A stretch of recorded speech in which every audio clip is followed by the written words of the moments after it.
called thecheckspot.com. Check it out, check it out, check it out. And if you need to know anything about any movie in the world, Arthur Carlson is your man. Put your hands together. Get ready, get ready.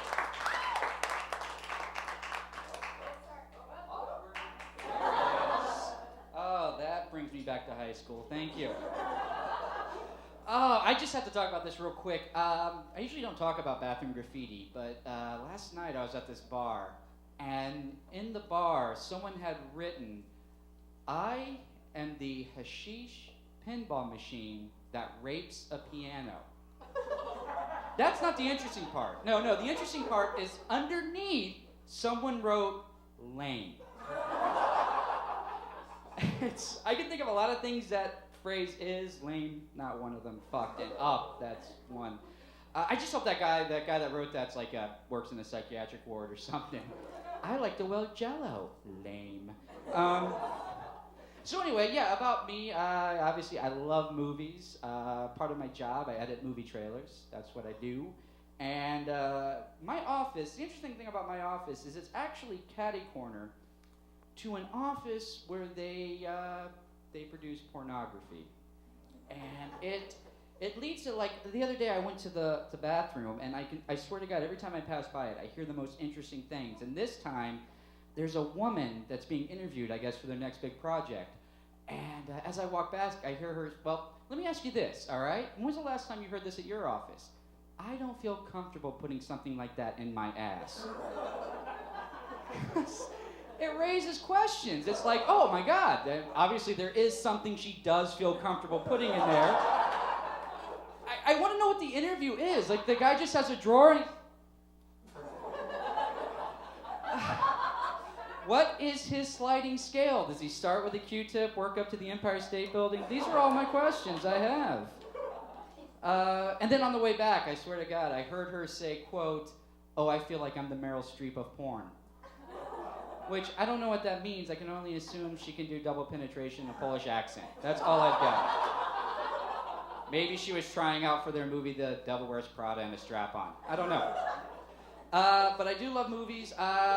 It's summer movie season. I guess everybody's excited about that.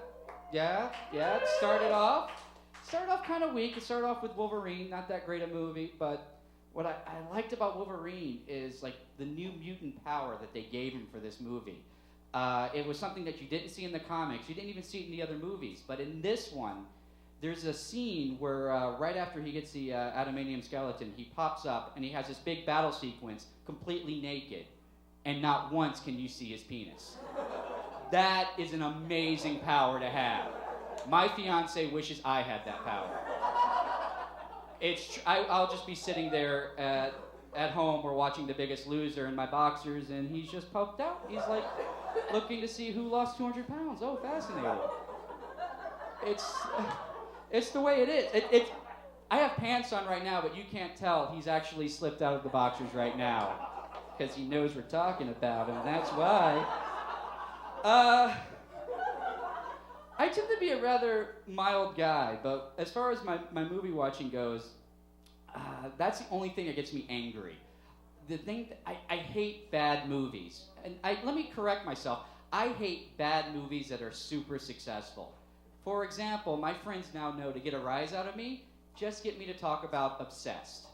Now, if you don't know what that is, that's that movie with Beyonce Knowles and Ali Larter where they fight, and pretty much for 90 minutes, it's just a lead up to this big cat fight at the end.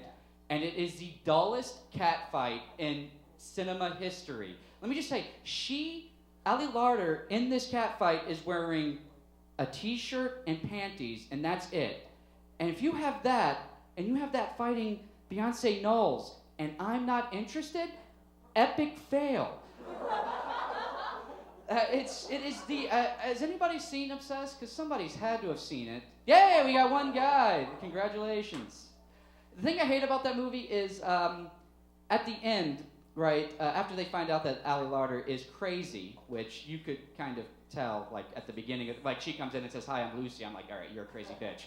But they build up, and finally they realize she's crazy, and Idris Elba goes to the to the police officer and says, I would like to file a restraining order. And she says, oh, don't worry. Her family's come to pick her up. She's now in San Francisco. And he goes, quote, oh, it's over. Which is bullshit, because if I was in that situation, because I've seen the movie Fatal Attraction, not only would I have a restraining order, but I would have asked for the gun to put a bullet in her head because she's coming back. And guess what happens 5 minutes later, guys? She comes back. Yeah, there's no rabbits in this, but it's close enough. She comes back. They freak out. They decide to put a security system in their house. This is how they're going to stop her, with a security system. And not only that, but for the 5 minutes before she finally shows up, all Ira just says to Beyonce is, hey, baby, don't forget to put the security code in. Hey, baby, don't forget, Beyonce, don't forget to put that security code in. I call her Beyonce because I don't know what her character name is, because she has more character depth in her Nintendo DS commercial than she does in this movie. And yeah, no, it's true. Because guess what happens? At the end of it all, she forgets to put the fucking security code in. And it's funny because, like, I'm in a packed theater when this happens, and when they finally get to the fight, a woman stands up and goes, you go, girl. And I just go, wait, hang on, bullshit. We watched the same 90 minutes together. The only way that you go, girl works in this situation is the girl is me, and yes, I should go. I'm gonna just leave you real quick on this, because I think this whole reason that this happened was because of my love for movies. I was out with my fiance. We were at Mystic, Connecticut, which is a lovely little town. We were eating at Mystic Pizza, which is a lovely little place to eat. And they have all the movie memorabilia up. And my fiance is looking at me, and I just say, you know, I've never seen this movie. And she goes, oh my God, you've never seen Mystic Pizza? Well, what's it about? Oh, it's about 3 women coming of age in a small town. And they learn about how to be women before they head off to college. You're surprised. I don't know much about women, but I can tell you this. This is one phrase I have never said to her ever. Oh my God, you've never seen Roadhouse? How is that possible? All right, let's bring up our host. She's wonderful, Mara Heron. I'm Mr. Carlson. Thank you very much.